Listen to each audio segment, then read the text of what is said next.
அனைவருக்கும் வணக்கம். எபிசோட் 20. என்னப்பா செந்தில், ஜாதகம் செட் ஆயிருச்சு போல இருக்கு என்றார் வீராசாமி அண்ணன். ஆமா அண்ணன், எல்லாமே உங்க புண்ணியம்தான்.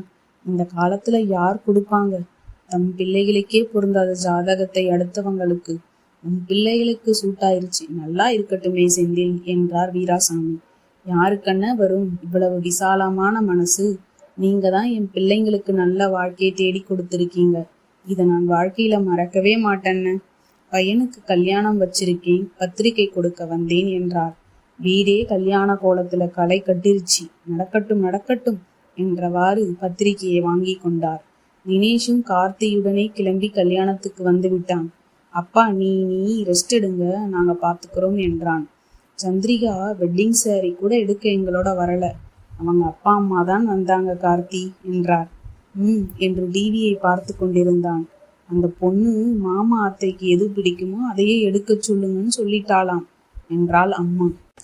என்னடா நாங்க பாட்டுக்கு பேசிட்டு இருக்கோம், நீ பதிலே சொல்ல மாட்டாங்கிற என்றாள். சரிம்மா என்று பெயருக்கு பதில் சொல்வது போல சொன்னான்.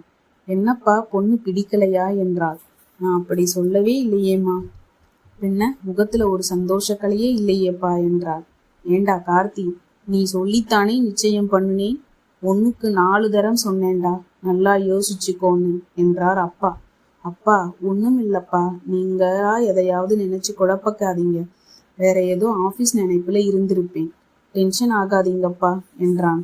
நிச்சயதார்த்தத்துல மோதிரம் போடும்போது கூட அந்த புள்ளைய பார்த்து ஒரு சிரிப்பு இல்லையே. ஏதோ சண்டைக்காரிய பாக்குற மாதிரி மூஞ்சிய கூணிக்கிட்டு போட்டையே. வந்திருந்தவங்க அத்தனை பேரும் கேட்டாச்சு, என்னால பதில் சொல்ல முடியல என்றார். அப்பா முன்ன பின்ன பழக்கம் இல்லையேப்பா, ஏன் ஒரு தரமாவது போன்ல பேசி இருக்கலாமே.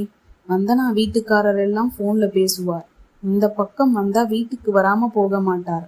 அதெல்லாம் நல்லா இருக்காதுப்பா. சரி, அந்த பொண்ணும் உன்னைய முன்ன பின்ன பார்த்தது கூட இல்லையே, போன்ல நெட்ல பேசியிருக்கலாமில்ல, ஒருத்தரை புரிஞ்சிருக்கலாமில்ல என்றார் அப்பா. சாரிப்பா, கல்யாணத்துக்கு முன்னால பேசிக்கிறதெல்லாம் நல்லா இருக்காதுன்னு தான்ப்பா நான் பேசல. நீங்களே சொல்லிட்டீங்க, பேசிட்டா போச்சு என்றான். அண்ணா, இந்த கம்ப்யூட்டர் யுகத்துல நீ என்ன பழைய பஞ்சாங்கமாவே இருக்க. நடன்னா ஓடுறாங்க, ஓடுன்னா பறக்குறாங்க. அண்ணி அதுக்கு மேலதான்.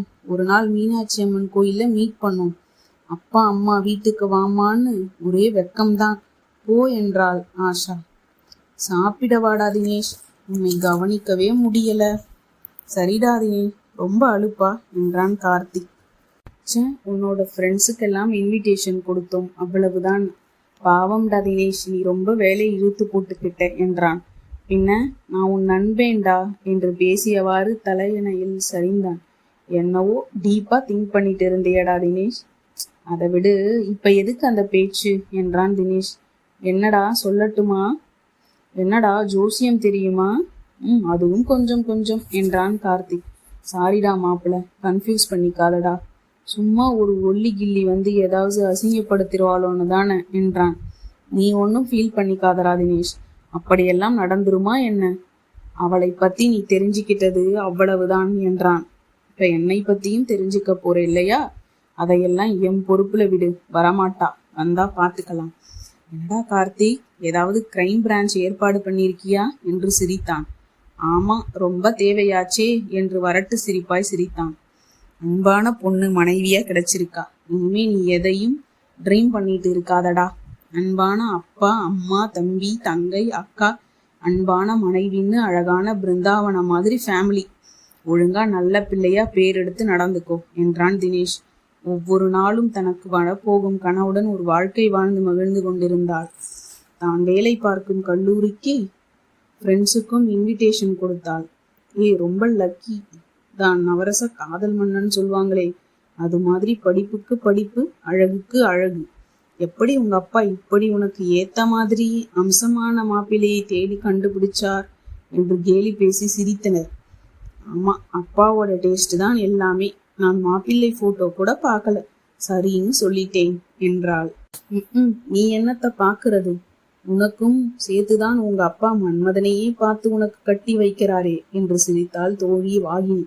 அம்மா கொஞ்சம் காஃபி கொடுங்கம்மா, தலை வலிக்குது என்றாள். வரேன் என்று பாரு பட்டுப்புடவைகளின் நகைகளையும் மேட்சிங்காக எடுத்து அடுக்கிக் கொண்டிருந்தாள். அம்மா, எதுக்குமா இவ்வளவு நகைகள்? புருஷன் வீட்டுக்கு போறப்போ புறங்கைய வீசிட்டு போவாங்களா? தாய் வீட்டு சீதனத்தை தானடி ஒரு பொண்ணோட கர்வமும் பெருமையும் இருக்கு என்றாள் அம்மா. அம்மா, கர்வம் இருக்கக்கூடாது என்றாள் காஃபியை உறிஞ்சியபடியே. ஆமா, பெரிய பாட்டிமா, எல்லாம் தெரிஞ்ச பெரிய பாட்டிமா தான், சும்மா இரு. திருமணச் சடங்கில் அம்மி மிதித்து அருந்ததி நட்சத்திரம் பார்த்தார்கள் தம்பதியர். காலில் மெட்டி அணிவித்தான் மாப்பிள்ளை கார்த்தி. டேய், இப்பவே காலை புடிச்சாச்சு, இதுதான் இனிமே கடைசி வரைக்கும் என்று சிரித்தனர் ஃப்ரெண்ட்ஸ் கூட்டம். ஆமா ஆமா, சக்தியின் அடக்கம்தானே எல்லாம் என்று கண்ணடித்தான் ராம்குமார். டேய் சும்மாறா, நீயும் இப்படிதானா என்றான் தினேஷ். நான் என்ன, நீயும் அப்படித்தான் என்று சிரித்தான் ராம்குமார். சரி, இதெல்லாம் மைக் பிடிச்சு அனௌன்ஸ் பண்ணுவாங்க, போடா போ, அதுதானடா தாம்பத்தியம் என்றான் ராம்குமார். சந்திரிகாவின் கால் விரலில் மெட்டி இறுக்கமாக போட்டான் கார்த்தி. உஸ், வலிக்குதுங்க என்றாள். வெடுக்கென்று நிமிர்ந்தவன் தலையை கவிழ்ந்து கொண்டான். சாரி, ஆசாரிய வர சொல்லி அப்புறமா சரி பண்ணிக்கலாம், அடுத்தவங்க கவனிங்க என்றார் சந்திரியின் அப்பா. கல்யாண கூட்டம் கலைந்து சென்று கொண்டிருந்தது. அடுத்து சாந்தி முகூர்த்தத்துக்கு உண்டான சாஸ்திரங்கள் நடந்தன. இதெல்லாம் எவன் கண்டுபிடிச்சான்? பொண்ணு காலை புடிச்சிட்டு மெட்டி போடுறது, ராத்திரியில தூக்கம் கெட்டு போய் அருந்ததி நட்சத்திரத்தை பார்க்கறது என்று கடுப்பாக இருந்தது அவனுக்கு. அருகில் இருந்த மைத்துனன் முறைகள் கேலி பேசி சிரித்தது.